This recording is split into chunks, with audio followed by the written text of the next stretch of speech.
Welcome to today's coffee break. This is a quick lesson on using the physical inventory process in Navision. It's fairly straightforward. Many companies have nuances to how they like to do things. So I just kind of want to cover the foundation with you, and of course you'll add your own personal processes to what I cover. So the physical inventory application in Navision allows you to maintain all your records of what was changed and allows you to make the change, and of course historically you can go back and look at what was changed. So let's go ahead and go through that process. So the first thing you're going to do is you're going to go to Departments, and then you'll go to Warehouse, Inventory, and Physical Inventory Journals. Now what I like to do is I create different batches. There's a default batch that comes with Navision. I like to break out my batches by location. Some people break out different batches based on the types of items they're counting. So you'll make that determination on your own. In this case, we're just going to do a quick physical at our blue location. So I click on that. And the first thing I need to do is calculate inventory. So I'm just going to click on Calculate Inventory up here on my ribbon. And then I need to tell it what the posting date will be.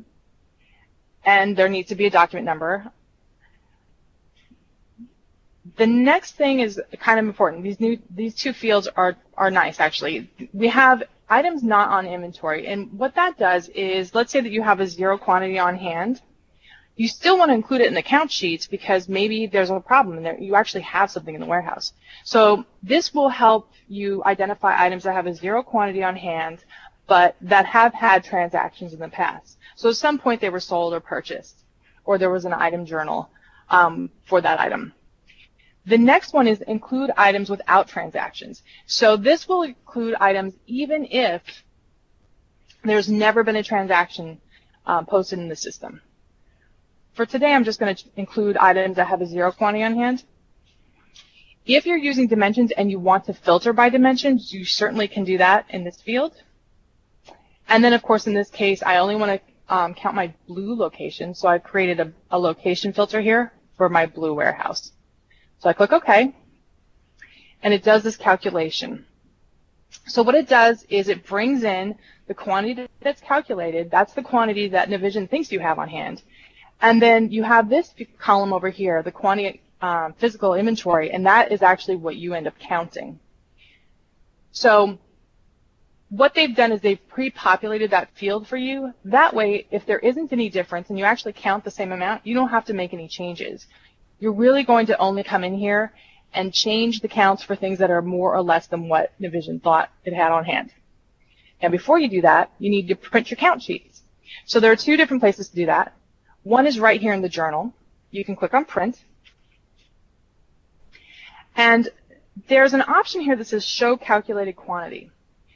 If you click that, their count sheets will actually display what Navision says you've got on hand. There are a lot of companies that don't like that. They prefer what's called a blind count, and that's because they really want people to look, to be looking for items and not, see 10, find 10, and think they're done. They really want them to be very careful about it, and so blind counts are usually what people want to do. So if we do that, we would not check this box, and let me preview this. And it'll just give them a listing of all the items, the location, and then a spot here for them to fill in how many they count. Alternatively, they could click on Print and check that calculated quantity. And what will happen is when it prints out, it shows this is what we think we've got on hand. So it's up to you. I just want to, make note of it that you have different choices here. Let me just close that up. So that's one place that you can print your count sheet. The other is actually the financial management area. So let me go in here under inventory. And then under reports, you'll see down here physical inventory list and physical inventory count. Let's run the first one, the list. The list is actually the one that we just saw. And again, it lets you show the quantity. The other thing that's unique about this is that it lets you see the serial number or the lot number. So if you're counting serialized items and you want to show people which serial numbers they should be looking for, you can certainly include that. Like I said, this one we just saw. The other one is a little different. I'm just going to preview it for you. And what's different about this is it actually shows you the shelf number or the bin number where that item is located. So those are the two count sheets that are available to you. People certainly make up their own sometimes. They will go to the journal that they've created. Let's go back to the physical inventory journal. And sometimes they'll send this to Excel, and then they'll create their own count sheets. Sometimes they send this to Excel, and they maintain all the numbers in there because they have maybe different people counting, and they end up adding all the numbers together, and they put that into Excel, and then they move those numbers over here. So, they're both Microsoft products. They work nicely together. If you want to send it to Excel, you just go to Print Send, and you can shoot that on over. There you go. And then, like I said, create your count sheets from there. So what happens now is everybody goes out, they do their counting, and by the way, I should have said this right away, while this is happening, while the items are actually being counted, you need to stop receiving or shipping your inventory. Everything needs to stop company-wide while you're doing the count. Once you've completed the count, everything can resume while someone is coming in here and putting in the quantities that were actually counted. All right, but during the actual count process, you need to stop shipping and receiving. If you don't, you end up doing a lot of math, and there tends to be a lot of tears trying to make adjustments to the numbers that were counted to reflect what really happened.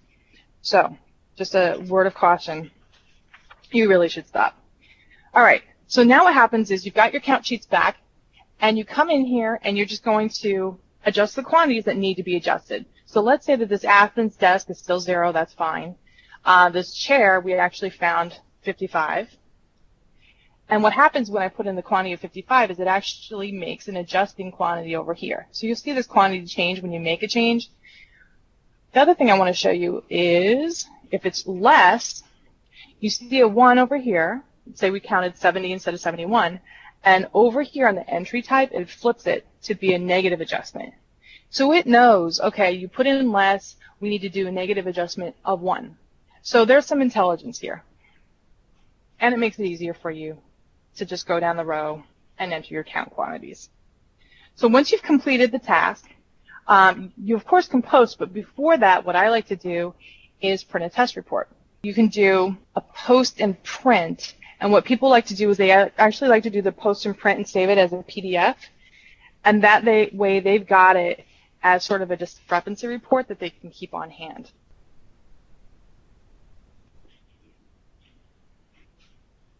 All right. And I've actually printed this out to the printer, which I did not mean to do. I meant to go to the PDF. But that's okay, because we're going to see where this lives once it's posted, and it can go to history, and you can reprint it again. So now in Warehouse, we've got Archive and History and Physical Inventory Ledger entries. So this is where they all go after they've been posted. And I'm just going to go ahead and show you this.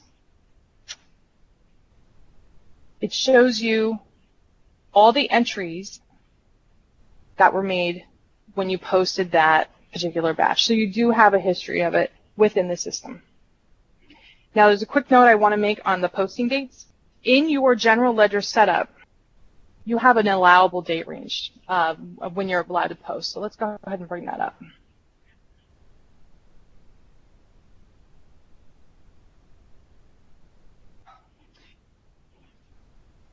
So you have allow posting from and the allow posting to.